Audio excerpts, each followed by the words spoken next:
প্রকাশিত হয়ে গেছে ২০২৫ সালের এসএসসি পরীক্ষার রেজাল্ট। এবছর আপনারা যারা পরীক্ষাতে সফলভাবে উত্তীর্ণ হয়েছেন এবং আপনারা আশানুরূপ রেজাল্ট করেছেন তাদের সকলকে জানাই অভিনন্দন।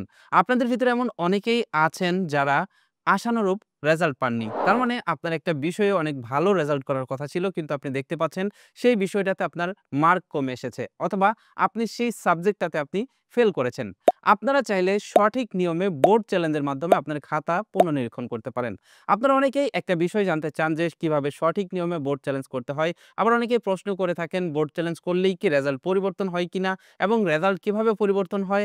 আবার অনেকের ভিতরে কিউরিওসিটি থাকে যে বোর্ড চ্যালেঞ্জ করলে কি আমার রেজাল্ট কমবে কিনা। এই সকল বিষয় বিস্তারিত আজকের ভিডিওতে জানাবো।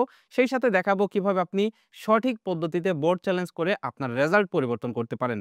ভিডিওটি অবশ্যই শেষ পর্যন্ত দেখবেন। মূল ভিডিওতে যাওয়ার আগে রিকোয়েস্ট করব ভিডিওটিতে লাইক দিয়ে ভিডিওর পরবর্তী অংশটুকু কন্টিনিউ করবেন। ওকে, সঠিকভাবে বোর্ড চ্যালেঞ্জ করার পদ্ধতি দেখানোর আগে আপনাদের কিছু প্রশ্নের উত্তর দিতে চাই। যেমন আপনারা অনেকেই বলে থাকেন যে আমি কি বোর্ড চ্যালেঞ্জ করলেই আমার রেজাল্ট পরিবর্তন হবে কিনা। এই ক্ষেত্রে আপনাকে একটা বিষয় মাথায় রাখতে হবে। আপনি যদি ফুল কনফিডেন্ট থাকেন একটা বিষয়ে যে আমি এই সাবজেক্টটিতে খুব ভালো লিখেছি এবং এই সাবজেক্টটিতে যেকোনো একটা ভুল হওয়ার কারণেই হয়তোবা আমার রেজাল্টটি খারাপ এসেছে বা আমি এই সাবজেক্টে ফেল করেছি। যদি আপনি সেই সাবজেক্টের উপর কনফিডেন্ট থাকেন তাহলে আপনি আপনার এসএসসিতে সেই সাবজেক্টের উপরে আপনি বোর্ড চ্যালেঞ্জ করবেন। বোর্ড চ্যালেঞ্জ করা হলে আপনার খাতাটি পুনর্নিরীক্ষণ করা হবে। তার মানে আপনার সেই সাবজেক্টের খাতাটি পুনর্নিরীক্ষণ করা হবে বোর্ড থেকে এবং দেখবে তারা যে কোনো কিছু ভুল হয়েছে কিনা। যেমন আপনার টোটাল যে মার্ক রয়েছে সেই টোটাল মার্ক ক্যালকুলেশনে কোনো ভুল হয়েছে কিনা বা কোথাও কোনো ভুল আছে কিনা সকল কিছু ভালোভাবে দেখবে।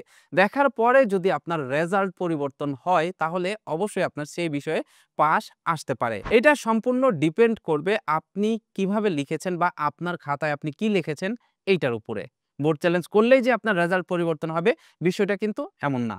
অনেকেই আপনারা প্রশ্ন করে থাকেন যে আমি যদি এসএসসি পরীক্ষার বোর্ড চ্যালেঞ্জ করি তাহলে আমার রেজাল্ট কমবে কিনা। আমি গত কয়েক বছর যাবৎ এই বোর্ড চ্যালেঞ্জ নিয়ে ভিডিও তৈরি করি এবং এই অভিজ্ঞতা থেকে আমি দেখেছি কখনোই বোর্ড চ্যালেঞ্জ করলে রেজাল্ট আমি কমতে দেখিনি, বরং রেজাল্ট বাড়তে দেখেছি। অনেক সময়ই দেখেছি আমি রেজাল্ট ফেল হওয়া থেকে রেজাল্ট পাস এসেছে।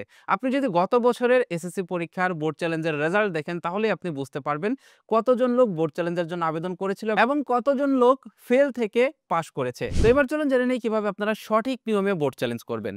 সঠিক নিয়মে বোর্ড চ্যালেঞ্জ করার জন্য আপনার প্রয়োজন পড়বে একটা টেলিটক সিম। টেলিটক সিম ছাড়া আপনি বোর্ড চ্যালেঞ্জ করতে পারবেন না। টেলিটক সিমে আপনাকে অবশ্যই ব্যালেন্স রাখতে হবে। অনেকে মনে করে থাকেন টেলিটক সিমে হয়তোবা বিকাশে আপনার ব্যালেন্স রাখতে হবে বা রকেটে ব্যালেন্স রাখতে হবে। বিষয়টা এমন না।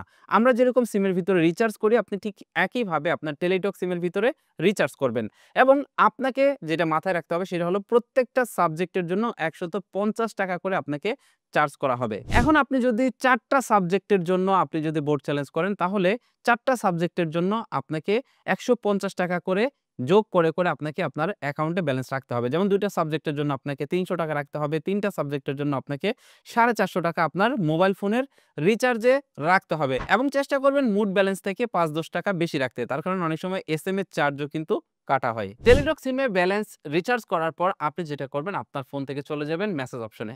মেসেজ অপশনে যাওয়ার পর আপনি এখানে রাইট মেসেজে ক্লিক করবেন। এবার এখানে দেখতে পারবেন 2 লেখা রয়েছে। 2 লেখাতে আপনি লিখবেন 16222 যেহেতু আমরা 16222 তেই মেসেজটা পাঠাবো। এরপর আপনারা এখানে রাইট মেসেজে লিখবেন RSC। আরএসসি লেখার পর একটা স্পেস দিবেন, তারপর আপনার বোর্ডের প্রথম ৩ অক্ষর লিখবেন। দেখতে পাচ্ছেন আমি এখানে ডিএইচএ দিয়েছি। আপনি চাইলে এখানে আপনার বোর্ডের প্রথম ৩ অক্ষর দিতে পারেন। যেমন মাদ্রাসা বোর্ড থাকলে এমএডি, টেকনিক্যাল বোর্ড থাকলে টিইসি, এভাবে আপনার বোর্ডের প্রথম ৩ অক্ষর দিবেন। তারপর একটা স্পেস দিয়ে এখানে আপনার রোল নাম্বারটি দিবেন। তারপর একটা স্পেস দিবেন। স্পেস দেওয়ার পর এইখানে আপনার যে বিষয় কোডে আপনি আবেদন করতে চান, তার মানে যে বিষয়ে আপনি আবেদন করবেন বোর্ড চ্যালেঞ্জের জন্য, সেই বিষয় কোডটা আপনি এখানে লিখে দিবেন। মনে রাখবেন বিষয় কোডটি কিন্তু আপনি মার্কশিটের ভিতরে পেয়ে যাবেন। এইখানে আরেকটা বিষয় আপনাদেরকে বলি, যদি আপনি এক বা একাধিক বিষয়ে বোর্ড চ্যালেঞ্জ করতে চান তাহলে আপনি একটি মেসেজের মাধ্যমেই কিন্তু আপনি বোর্ড চ্যালেঞ্জ করতে পারবেন। সেই ক্ষেত্রে আপনি যেটা করবেন এখানে সাবজেক্ট কোড লেখার পর একটা কমা দিয়ে তার পরবর্তী আরেকটি সাবজেক্ট কোড লিখবেন। এভাবে যতগুলো বিষয়ে আবেদন করতে চান সেই কয়টা সাবজেক্ট কোড আপনি কমা দিয়ে লিখে দিলেই হয়ে যাবে। এইভাবে আপনি মেসেজটি লেখার পর এটাকে আপনারা সেন্ড করে দিবেন আপনার টেলিটক সিম থেকে 16222 নাম্বারে। যখন আপনি মেসেজটি সেন্ড করবেন, মেসেজটি সেন্ড করার পর পরবর্তীতে আপনাকে একটা রিপ্লাই মেসেজ দেওয়া হবে। যে রিপ্লাই মেসেজের ভিতরে আপনার নাম লেখা থাকবে এবং আপনার নামের পরে একটা পিন নাম্বার লেখা থাকবে এবং সেই সাথে এখানে উল্লেখ করা থাকবে যে কত টাকা আপনাকে চার্জ করা হবে। দেখতে পাচ্ছেন এখানে আমাকে ২ টা বিষয় কোডের জন্য, তার মানে ২ টা সাবজেক্টের জন্য ৩০০ টাকা চার্জ করা হবে। এবার আপনারা যেটা করবেন, আরেকটি মেসেজ আপনাকে লিখতে হবে।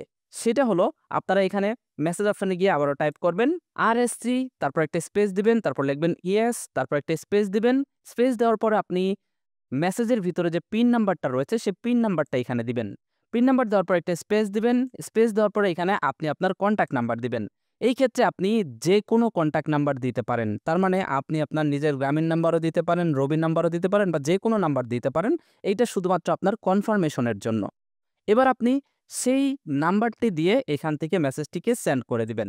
মেসেজটি সেন্ড করে দিলেই আপনার বোর্ড চ্যালেঞ্জের জন্য আবেদন হয়ে যাবে। আপনি যদি এই প্রসেস মেইনটেইন করে বোর্ড চ্যালেঞ্জ করেন এবং আপনার যদি খাতা ক্যালকুলেশনে বা আপনার খাতায় দেখতে যদি কোনো প্রকার ভুল হয়ে থাকে, তাহলে ইনশাআল্লাহ আপনার রেজাল্ট পরিবর্তিত হবে। আজকের এই ভিডিওটি দেখে আপনারা কে, কে বোর্ড চ্যালেঞ্জ করেছেন সেটা অবশ্যই ভিডিওর কমেন্ট বক্সে জানিয়ে যাবেন। সেই সাথে বোর্ড চ্যালেঞ্জের রেজাল্ট জানার জন্য এখনই আমাদের টেলিগ্রাম চ্যানেলে যুক্ত হয়ে যান। তার কারণ বোর্ড চ্যালেঞ্জের রেজাল্ট কবে দিবে সেটা কিন্তু এখনো পর্যন্ত জানানো হয়নি। তো বোর্ড চ্যালেঞ্জের রেজাল্ট সম্পর্কিত সকল আপডেট, এসএসসি পরীক্ষা সম্পর্কিত সকল আপডেট, সেই সাথে আপনারা যে কলেজে ভর্তি হবেন সেই বিষয়ে সকল আপডেট জানার জন্য আমার টেলিগ্রাম চ্যানেলটিতে এখনই জয়েন হয়ে যান। আর কবে থেকে কবে আর কয় তারিখ থেকে কয় তারিখ পর্যন্ত আপনারা বোর্ড চ্যালেঞ্জের আবেদন করতে পারবেন এই বিষয়ে বিস্তারিত পিন কমেন্টে এবং ভিডিও ডেসক্রিপশন বক্সে দেওয়া থাকবে। ভিডিওটি কেমন লাগলো কমেন্ট করে জানাবেন। ভালো লাগলে বন্ধুদের মাঝে শেয়ার করবেন। That's it for now. Take care. Bye by.